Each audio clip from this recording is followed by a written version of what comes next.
You ready? We ready? Are we? Oh my God! It's fun living in the real world. This hurts.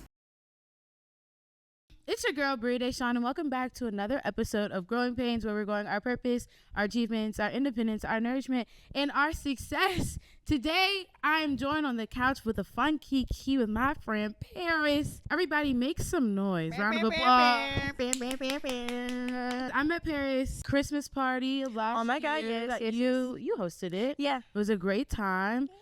We kept in contact, and here we are. Fun fact, Paris is the only LA native that I really know like that for real. Shit.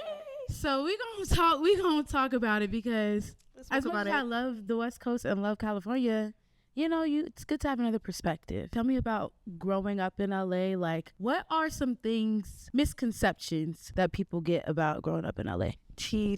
I would say there's just so many parts like of LA. Like there's so many parts. I claim LA and I claim Inglewood. Just to put that out there. I claim both. Like I grew up off of Crenshaw. I grew up off of Hyde Park, but also my mom was from Santa Monica, so like that's some different vibe and flavor in there. So I got all of these different flavors and areas that make me that are all a part of the city, and people don't understand it. They just be like, downtown, Hollywood. It's like there's more to LA than what you know. Exactly. Your high school experience. What was you doing? Were you playing sports? I'm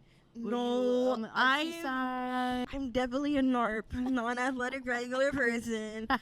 In Inglewood Unified School District, there's only 3 high schools. I went to City Honors, which was like the college prep academy and charter school.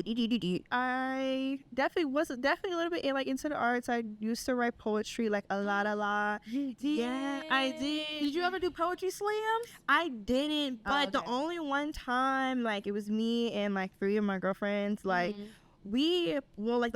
whole class put on a really good Black History Month program. Like the 4 of us did a poetry piece dedicated to Black women and Black womanhood, and we had matching outfits, and then we had it was so good. I love that. What got you into poetry and writing? My 7th grade, 8th grade, I was in the summer program called Freedom School. That was the first little spark, and then 8th grade again, this was poetry. Our poetry teacher was is a great actually one of LA poet legend. He definitely sparked it a lot. We worked on all different types of the styles of poetry and everything. And then I kept it up once I went to high school, and I wrote a lot. I used to write a lot, and then college happened and it kind of fell off.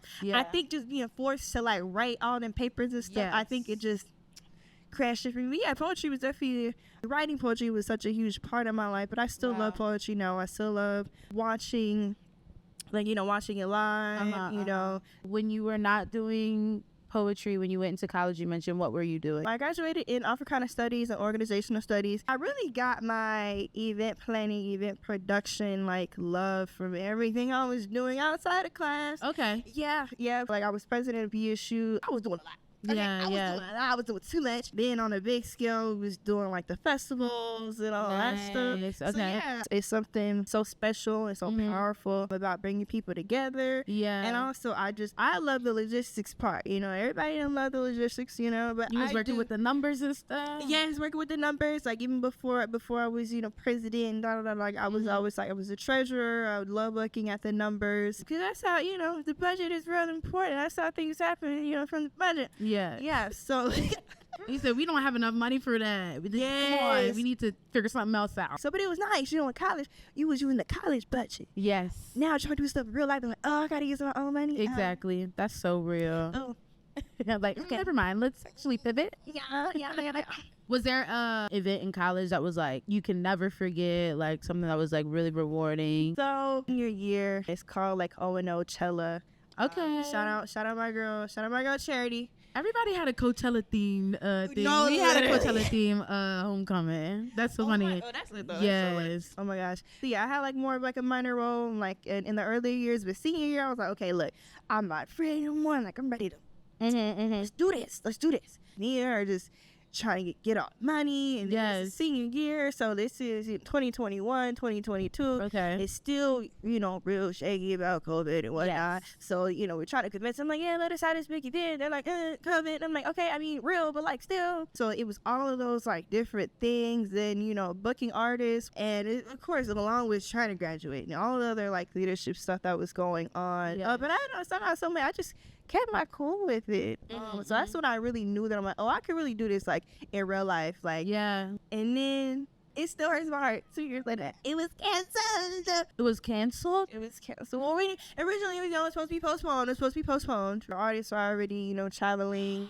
there and everything like that. All of that, cancellations, postponement, all of it. That was still like the most rewarding thing. Just to know that like I could put together a festival. Right. Just me and one other person. Right. Fundraising. I think we got to maybe like 65K, 70K, like in the budget. Fundraising from all like different offices and like, all of that stuff. Yeah. I'm like, if I could do that, Like you did this, girl. Period. if I could do that, then I could do anything. So that's Yeah. when it really, really, really sparked me. So I was gonna go like corporate, like DEI stuff. 'Cause that's what it kind of, one Where your with path the was studies, going. and then just the work that I was doing like around campus. But then some just told me, no, Yeah. that's not for me. I love that. I love a good pivot. You were heading one direction and then you went to another. And it seems like you're obviously happier, like you're walking in your purpose, which is good. Yes. I love that. So what kind of events are you doing like now? Now I really want to strike the balance between like taking on like private clients, so like Okay. doing social, doing weddings, and even a little corporate, just depending on the brand, Yes. little corporate stuff. But also, really, I know that like my heart is just in producing my own stuff. Like, Yes. I have a bunch of different ideas, but I'm like, oh my god, execution, budget, all of the things makes it hard. Yeah. But I know that like every time like I host something and I meet really cool people, like and like we get to be a community with each other, help each other. So yeah, I have a bunch of ideas Yes. that I wanna do. I just gotta stop being afraid to do them. Literally, like literally, each month go past and I'm like, well, I had an event for that. I had an idea for that month and I didn't do it. Yeah. But getting this together. Yeah. The Christmas party was so cool because it was just felt homey. It felt like community based. Nothing was forced. Like we were all just kikiing and having a good time, which I love. Can you tell me the importance of like community to you and why you like want to bring people together with your events and stuff? For sure, like I mean, even going back a little bit to college days, like it was at a PWI.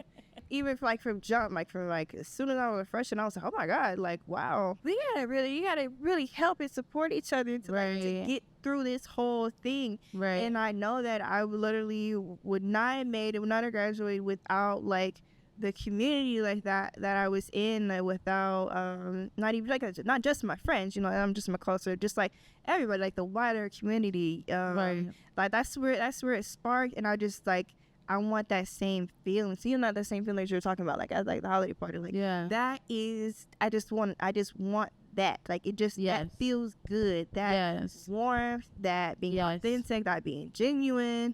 I just love that it just makes me feel good, even though like I said it could be a little bit stressful, but it's a fun stress to me, a little bit stressful pulling all the things together. But I just know that like when I see that end result, literally when I see everybody laughing and smiling and fellowshipping, that's why community is so important. Even now, like I look back at like all the pictures and videos of all the memories. I'm like, this is what keeps me going too. Right.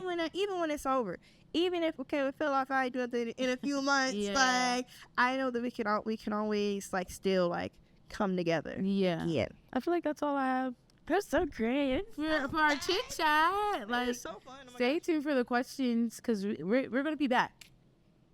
Clip it. Give me a pan of tacos. Listen, Give me some tacos, okay? I get the hype. Like these tacos be the best damn thing you've ever tried in your life. Ain't it fun? Living and dying.